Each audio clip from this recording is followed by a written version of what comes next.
Well, the whole crazy boycott about Disney and Jimmy Kimmel being kind of pushed out of the network. It's funny because I don't think a lot of people realize that Disney, I mean, yes, Disney was the ultimate person who made that decision, but I don't think people realize that they are not the actual decision makers when it comes to television. The FCC actually owns the frequencies that all these major companies get broadcast on. Disney, NBC, CBS, CNN, ESPN, Fox, whatever, all this stuff. So think of it like this. The FCC controls essentially all of these pipelines, right? And with the pipelines comes in gas or oil.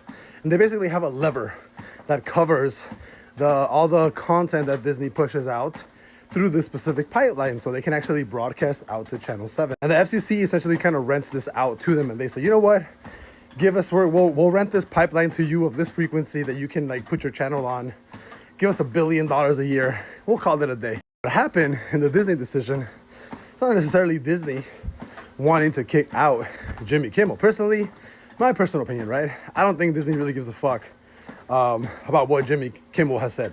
Because, you know, in the past, Jimmy Kimmel's probably said some way more crazy shit than what he recently said about CK. So I think what happened was the top people from the US came down to the FCC, which is a government-owned entity, and they basically said like, hey, I don't like what this person said on Channel 7 for ABC.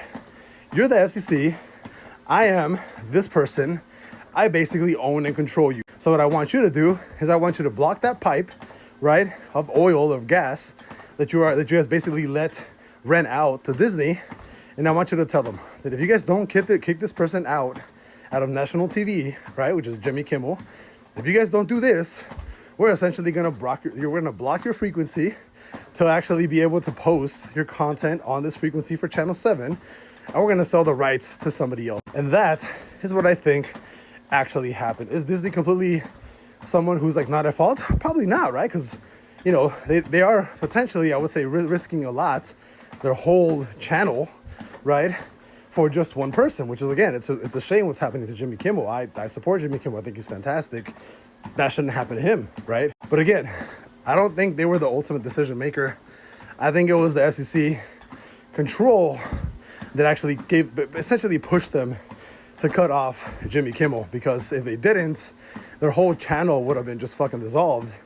And the Channel 7 rights to actually broadcast there would have potentially just been given to somebody else, because with all the crazy shit that has happened this year, I would not be surprised if this little decision would have essentially ended Disney's broadcasting platform on Channel 7, and then they just would have sold this shit to like the current, you know, administration, and they would have started their brand new channel on Channel 7.